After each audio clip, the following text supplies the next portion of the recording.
Hello! At the start, I want to say that the written version of the guide will be posted in the video description, like always. However, it won't be as detailed as the video one because of limited space. If you struggle to replicate the build just from written guide, please watch the video. I will explain the build in more details.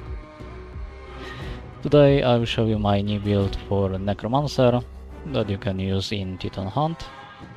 This build works almost the same as my previous build that I used for Chaos Walker. Once again, I decided to go with chaotic scaling paired with stack skill. At first, I wanted to do a similar build to my Beastmaster, using Ice Fiends. However, they start to lag the game pretty fast, so to the point it becomes unplayable much earlier than we would normally leave because of lack of DPS. That's why I gave up on that idea. So this will be Necromancer build without using any minions. This build focuses on late game damage, so I recommend using it in the base Titan Hunt level, maybe Sigil +1. Anything above that makes enemies unnecessarily tanky without giving us anything extra as a reward, because higher sigils don't increase the amount of materials gained. Naturally, we run last sigil to have access to Void King and its powers, and get all possible types of materials, including the Void Essences. Since we are not using any weapon specific skill, we have free choice which weapon to pick. I decided to go with the second weapon because it provides good boost to extra XP, especially if you have it upgraded to high level. Other good option is to go for a fourth weapon, which will give you Swords of Disarray from the start, and also nice boost to cast frequency and multicast, stat which are very good in this build. If you want to min-max the build, it is possible to get rid of Doom on hit passives before we even start the game. Necromancer by default has Doom on hit from its skill tree, so if you reset the skill tree for the Necromancer and put all of the points back except the one that provides Doom, it will help the build a little bit, because that's one less useless passive. So when it comes to runes, since I mostly make those builds as material farmers, I reserve 2 spots for material runes, material harvest and efficient extraction. Material harvest being better for regular materials, and efficient extraction being better for void essences, aka the boss parts. If you care about prestige levels, you can take Ardus Training over one of the material runes. Third minor rune we take is Andri's Refill, which provides us with extra rerolls and locks every cycle. If you don't care about materials or prestige levels and you are playing normal way, you can take Reroll Mastery to have even more rerolls, and Skill Mastery Arcane as a third option, from which you pick Arcane Pulse skill. This will give us source of brittle, so we no longer need to waste major rune to have it. On top of that, it generates radiance, which will be source of fragility. With major runes, we use the same setup as my last build, the Chaos Walker one. We are using Devastating Blow to reduce the amount of skills available, to have higher chance that Chaotic will proc important skills. It also gives us huge damage bonus from Devastating trait, which can be scaled further. Second rune we take is Quality Standards. This rune makes so that we only have 2 options to pick from every time we level up, including picking a new skill, but removes all white passives. Since we don't really need white passives in this build, this is actually a huge power boost, because each level will give more stats on average. Also, since we use only 3 skills, finding them, even with the downside, shouldn't take that long. Next rune is Advanced Tactics, which gives us Source of Brittle. You want to have Brittle for one of the Titan powers we are using in this build. If you went with Skill Mastery and using Arcane Pulse, replace this rune to Savage Pact. And for the last rune, I went with Multicast Mastery, as it double dips on stack skills, giving us highest damage boost from all the blue runes available. Okay, for the skills, since we use only 3 of them, it's very straightforward. We don't use Divine Legacy, so we don't need to worry about having proper tags at certain level. And we also don't need to snapshot any skill early on. Our main skill in this build is Ice Vortex. It's stack skill, which means it gets damage bonus damage for each stack on the target. In this case, stack of slow. So our goal is to generate as many slow stacks as possible. Since we don't have an source of slow from the start, I recommend taking first ice skill you see when leveling up, and then replace it to Ice Vortex, so you can start taking slow on hit passives as early as possible. Second skill we take is Magic Missiles.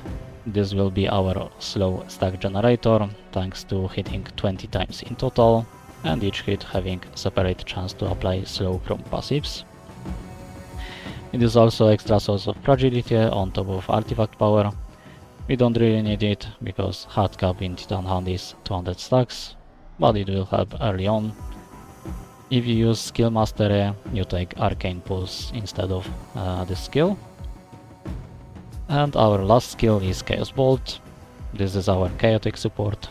Chaotic works similar to skill chains, except it will trigger a random skill from available ones, so in our case either Ice Vortex or Magic Missiles or Arcane Pulse.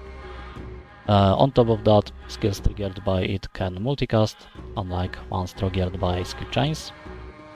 Thanks to this, we are able to cast our other 2 skills way more often than normally. When it comes to skill passives, let's talk about each skill separately. For Chaos Bolt, since it's our chaotic support, we want to lower its cooldown as much as possible, so naturally attack speed passives are priority. Since it can't trigger itself with chaotic, and chaotic can be triggered only by the first cast, multicast for it isn't that important, but we can take it when there is nothing better available. And damage for it is completely useless, so we banish it. For Ice Vortex, since it's our main damage dealer, we obviously want to prioritize damage for it. Multicast is also a very good option for it, because we don't have that much of multicast in this build. Try to take both of those passives every time they appear. And area of effect is banished, because we will have a lot of it from other source. For the Magic Missile, which is our stack generator, we only care about multicast. It will give it more extra cast on average, meaning more slow stacks applied. Since we will trigger it a lot of times with chaotic, taking attack speed for it is pointless, and damage for it is completely useless as well, so we banish both of those. And if you took Arcane Pulse, it's the same, except skill has area of effect passives instead of attack speed passives, so you banish that one. On top of that, since our skills share some tags, we will find few of the group passives. It will follow the same rule. We want damage and multicast for Ice Vortex, which means we take damage to magical skills and the multicast to magical skills. If you use Arcane Pulse, you will also find damage to area skills and the multicast to area skills. For frontal skills, we only take multicast, as they work on our stack generator, no matter which one you use. If you go with Magic Missile, you will also find passive to missile skills.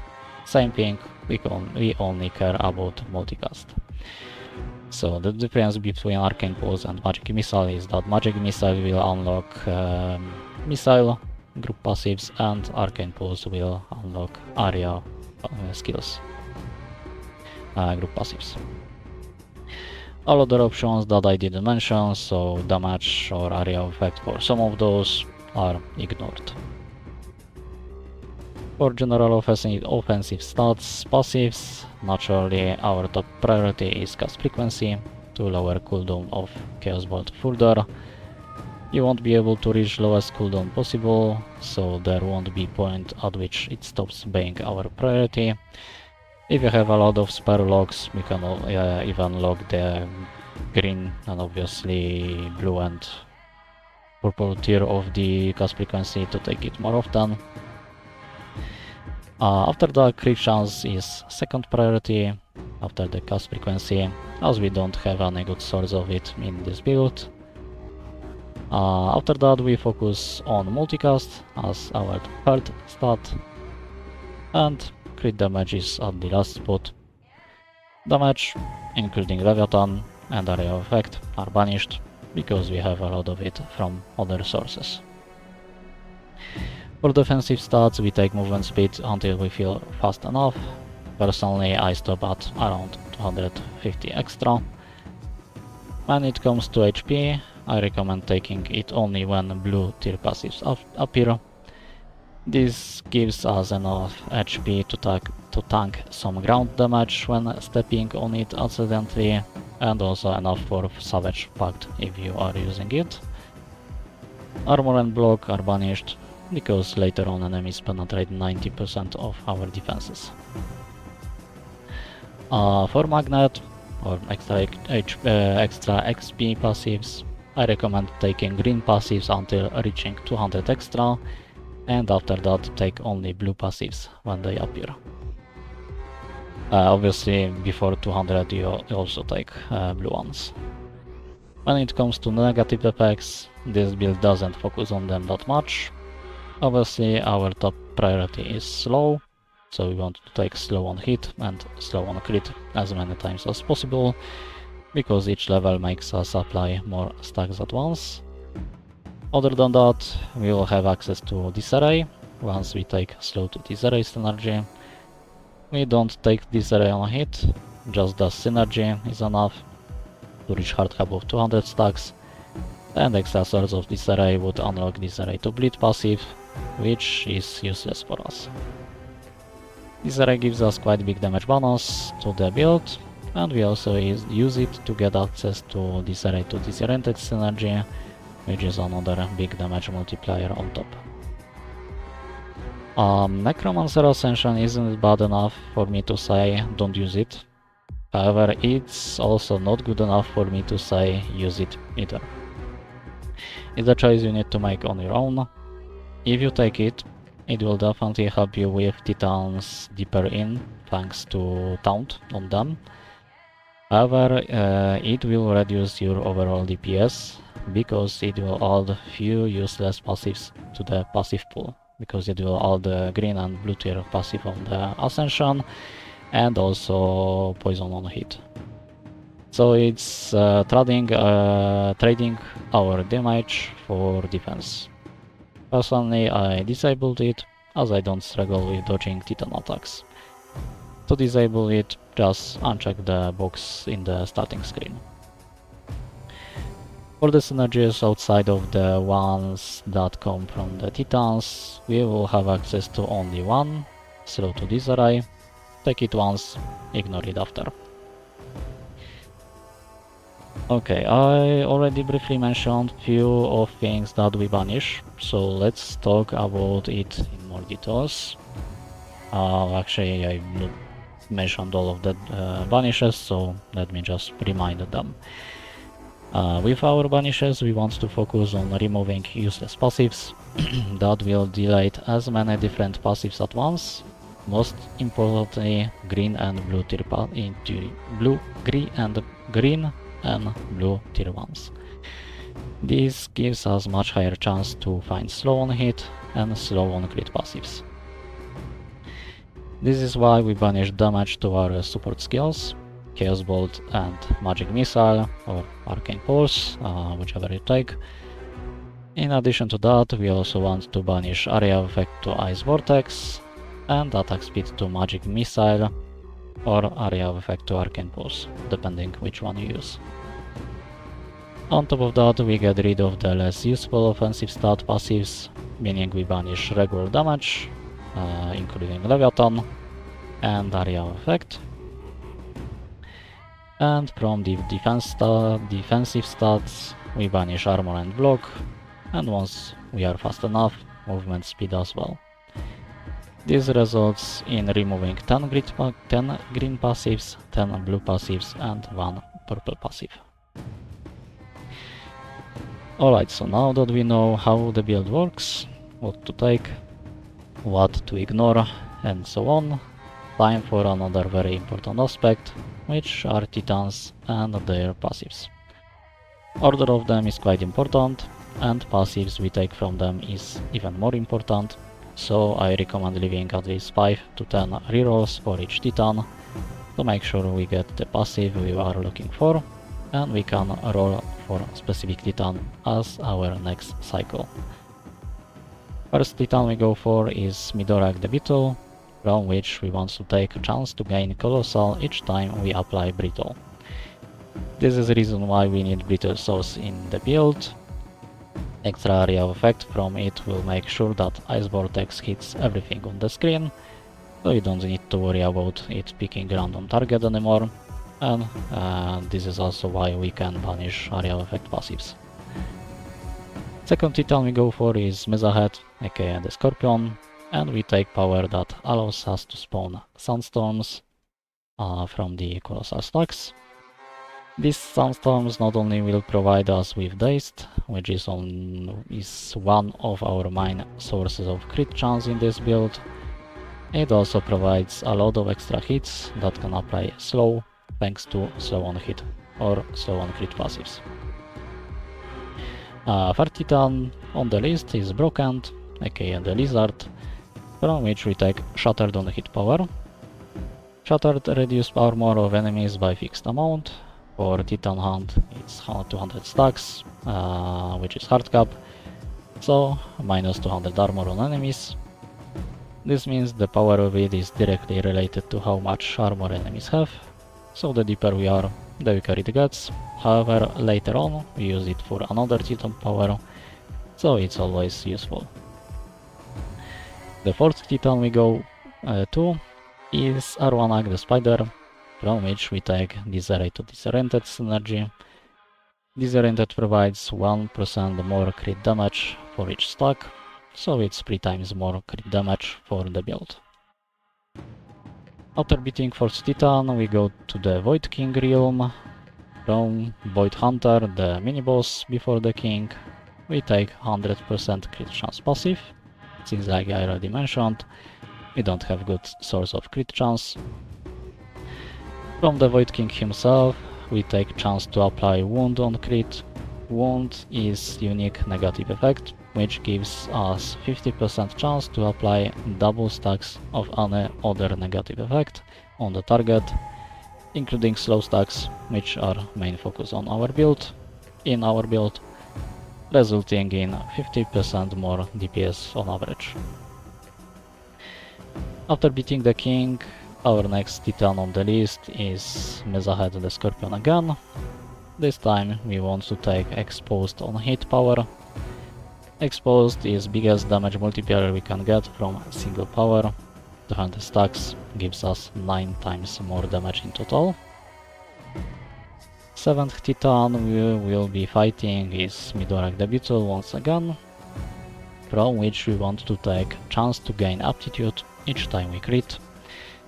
With the amount of hits this build has, in late game we can reach 800 or more stacks of aptitude, and since each stack gives 2% extra, this means 1600 extra crit damage, giving us huge boost to overall DPS.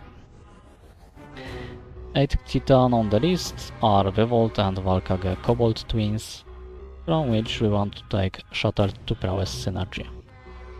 This is the reason why Shattered is still useful even later in the game, Similar to aptitude, later on we are able to reach 800 or more stacks of prowess, giving us 800 extra damage, 800% extra damage.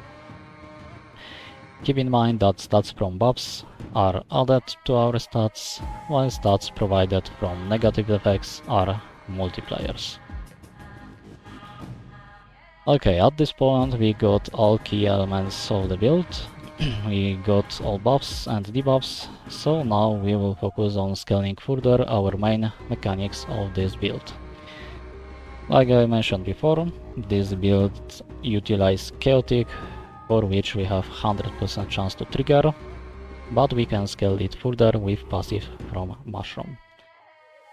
On top of that, our main damage dealer, Ice Vortex, thanks to one of their own, has devastating trait, which also can be scaled further, increasing the damage significantly.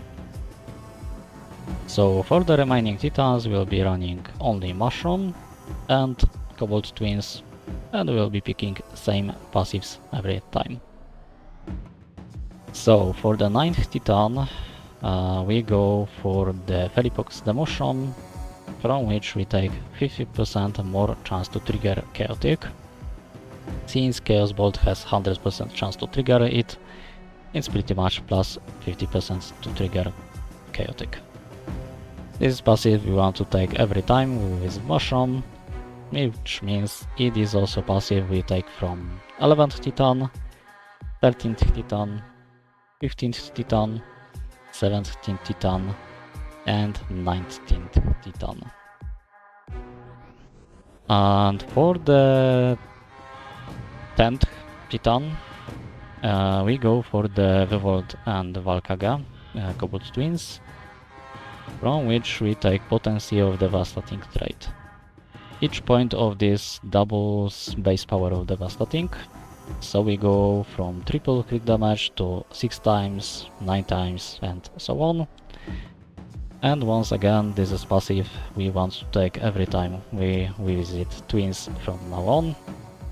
This means we also take this passive from 12th Titan, 14th Titan, 16th Titan, 18th Titan, and 20th Titan. And that covers Titans from number 9 to number 20. And for the 21st Titan, which is the last one we'll visit, you can either go for the Spider or Mushroom. Both of them are fairly easy. We don't care about passive this time, as we'll be leaving after killing it. At this point Titans start to take too long to kill for them to be worth farming further. However, if you don't care about farming and just want to see how far you can push, you can go for a few more. So that's all information related to the build. Hopefully I explained it well enough that you are able to follow it. If you don't understand something about the build or have trouble with specific part of it, let me know in the comments. I will try to help you. It's totally possible that I forgot about something, thinking that it's obvious, not realizing that for new player it in fact might not be that obvious.